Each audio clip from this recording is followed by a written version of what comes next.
Nina watu wawili walionivutia kusoma social work hapa chuo cha ustawi wa jamii. Ni dada mmoja anaitwa Janeti. Huyu dada mi wakati nimemaliza form 4 kwenda form 5 na form 6 nilienda kusoma chuo nesi. Nilisoma nursing certificate sehemu. Wakati nasoma pale nursing certificate kuna dada mmoja alikuwa anaitwa Janeti, alikuwa na receipt pale.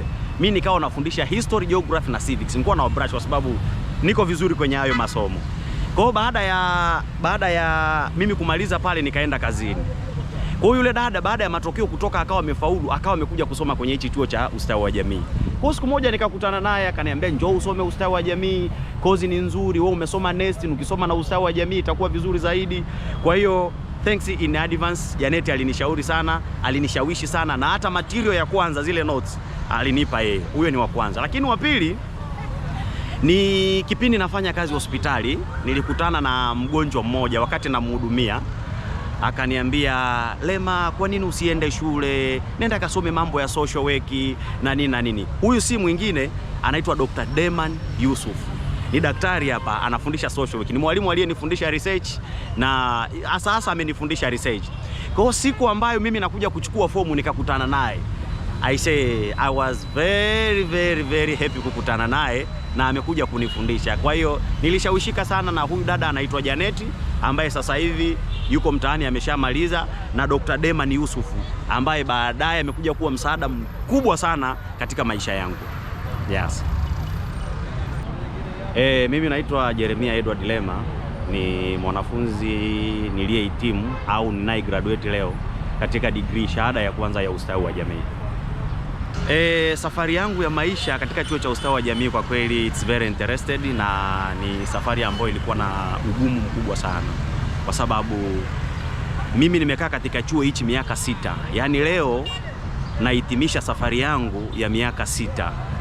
Mimi nilianza kusoma hapa certificate mwaka mmoja, nilianza 2019, nikasoma diploma na leo naenda kuhitimu, yani naenda kutunukiwa shahada yangu ya kwanza ya ustawi wa jamii baada ya miaka 6. Kwa hiyo it's very interested, ndani yake kuna mambo mengi, kuna changamoto nyingi za hapa na pale kwa sababu mimi nimefanya kazi, nimesoma nikiwa kazini. Nilikuwa mtumishi sehemu na nimefanikiwa kuhitimu degree yangu ya ustawi wa jamii kwa kutumia miaka 6. Certificate yangu mimi nilianza 2019. 2019 mpaka 2020 nikamaliza certificate. 2020 mpaka 2022 nikasoma diploma 1 na 2 ambao nikahitimu diploma. Degree nikaanza 2022 mpaka 2025. Kwa hiyo nimetumia almost miaka 6 kuipata degree yangu leo. Okay. Yeah. Tueleze kwa kifupi changamoto ambazo ulipitia katika safari yako. Changamoto ni nyingi kweli kweli, kwa sababu kwanza mimi nilikuwa nafanya kazi private sector. Kwa unajua private sector wanavyokaba muda. Nilikuwa nafanya kazi private sector, nilikuwa nafanya kazi kuanzia asubuhi mpaka saa 11. Saa 11 napanda daladala kutoka Tegeta na kuja Bamaga ustawi wa jamii. Kwa hiyo cha kwanza changamoto ni kama hizo za usafiri. Kuna siku unatoka kwenye kipindi saa 4 usiku, unafika nyumbani labda saa 4, saa 5, hiyo ni changamoto ya kwanza. Lakini changamoto ya pili ambayo mimi niliipata sana ni time management. Kuna wakati mwingine kipindi kinaanza saa 8 kamili wewe upo kazini. Kuna kipindi kingine kinaanza saa 10 kamili wewe upo kazini. Kwa hiyo nilipata changamoto ya kuja kutafuta mtu wa kunifanyia backup ya zile vitu mwalimu alivyofundisha ili mimi niweze kwenda sambamba na wengine. Changamoto ni nyingi. Kuna kipindi usafiri unakuwa changamoto kama unavyojua Dar es Salaam. Mimi nakaa Tegeta, mimi nasoma nasoma Bamaga hapa. Kwa unakuta changamoto ni nyingi. Lakini wakati mwingine lazima tuseme tu kuna changamoto nyingine ambazo unakumbana nazo darasani, testi imefanyika, wewe ukuwepo, unakuja kuanza kuteseka. Kwa hiyo there is a lot of challenges. Yeah, but we thanks God leo changamoto zimekwisha, tunaendelea na maisha. Hongera. Asante sana. Nina watu wawili walionivutia kusoma social work hapa chuo cha ustawi wa jamii. Moja na thanks in advance ni dada mmoja anaitwa Janeti. Huyu dada mi wakati nimemaliza form 4 kwenda form 5 na form 6 nilienda kusoma chuo nesi. Nilisoma nursing certificate sehemu. Wakati nasoma pale nursing certificate kuna dada mmoja alikuwa anaitwa Janeti, alikuwa na receipt pale. Mimi nikawa nafundisha history, geography na civics. Nilikuwa na brush kwa sababu niko vizuri kwenye hayo masomo. Kwa hiyo baada ya mimi kumaliza pale nikaenda kazini. Kwa hiyo yule dada baada ya matokeo kutoka akawa amefaulu, akawa amekuja kusoma kwenye hichi chuo cha ustawi wa jamii. Kwa siku moja nikakutana naye akaniambia njoo usome ustawi wa jamii, kozi ni nzuri, wewe umesoma nursing, ukisoma na ustawi wa jamii itakuwa vizuri zaidi. Kwa hiyo thanks in advance, Janet alinishauri sana, alinishawishi sana, na hata material ya kwanza zile notes alinipa yeye. Huyo ni wa kwanza. Lakini wa pili ni kipindi nafanya kazi hospitali, nilikutana na mgonjwa mmoja wakati namhudumia. Akaniambia, Lema, kwa nini usiende shule? Nenda kasome mambo ya social work na nini na nini. Huyu si mwingine, anaitwa Dr. Deman Yusuf. Ni daktari hapa, anafundisha social work. Ni mwalimu aliyenifundisha research na hasa amenifundisha research. Kwa hiyo siku ambayo mimi nakuja kuchukua fomu nikakutana naye, I was very happy kukutana naye na amekuja kunifundisha. Kwa hiyo nilishawishika sana na huyu dada anaitwa Janet ambaye sasa hivi yuko mtaani ameshamaliza, na Dr. Deman Yusuf ambaye baadaye amekuja kuwa msaada mkubwa sana katika maisha yangu. Yes. Kwa kweli nitakuwa sijatenda haki kama sitawashukuru walimu. Kwa kweli, honestly speaking, walimu wanaofundisha chuo cha ustawi wa jamii, especially social work, I say Mungu awabariki sana. Mungu awabariki mno. Najua wao sio malaika, wana mapungufu yake sehemu moja au nyingine, lakini they are best. Naomba niwataje wachache.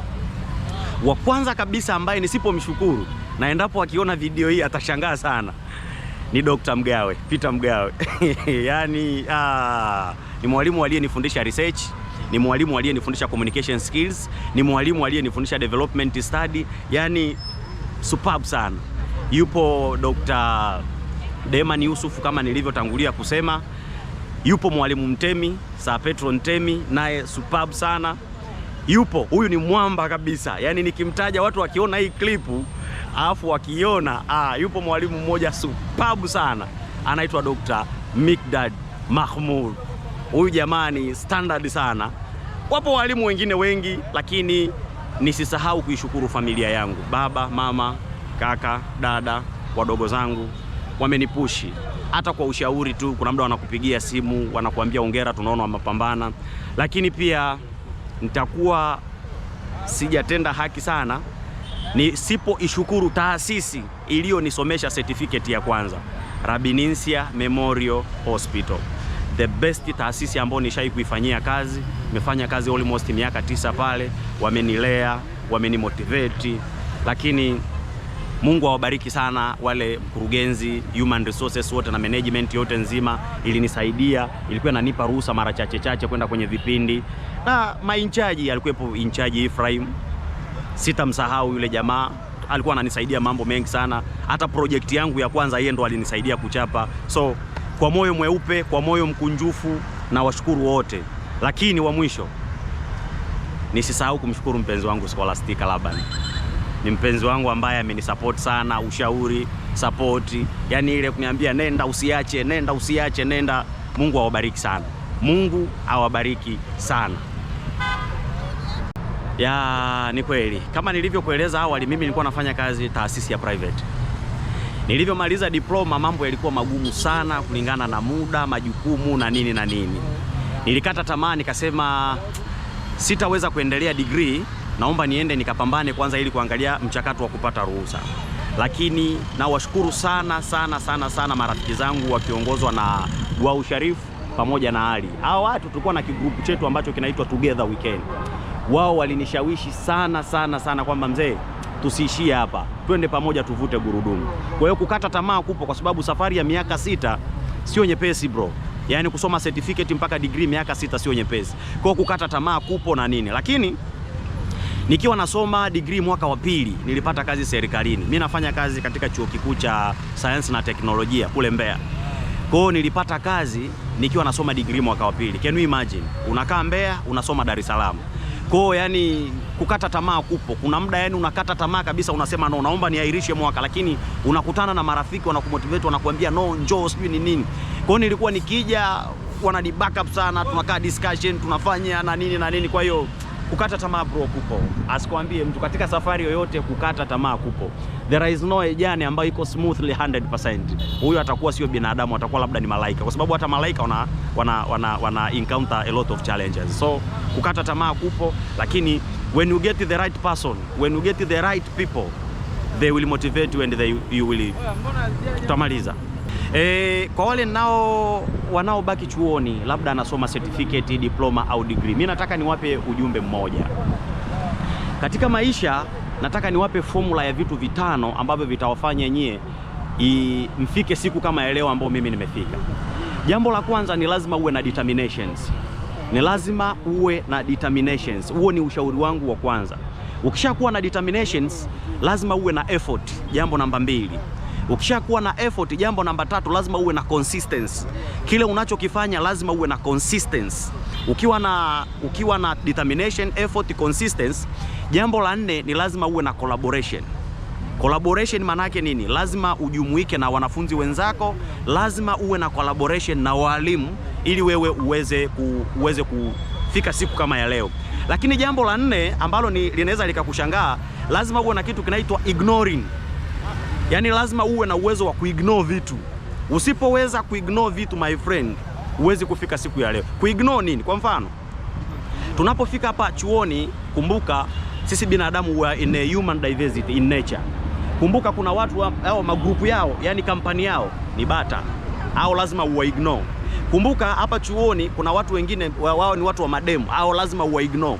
Kumbuka watu wengine ni watu wa pombe, lazima uignore. Kwa hiyo usipokuwa na ability to ignore things, huwezi kutoboa. Lakini baada ya kuignore tunapata successful.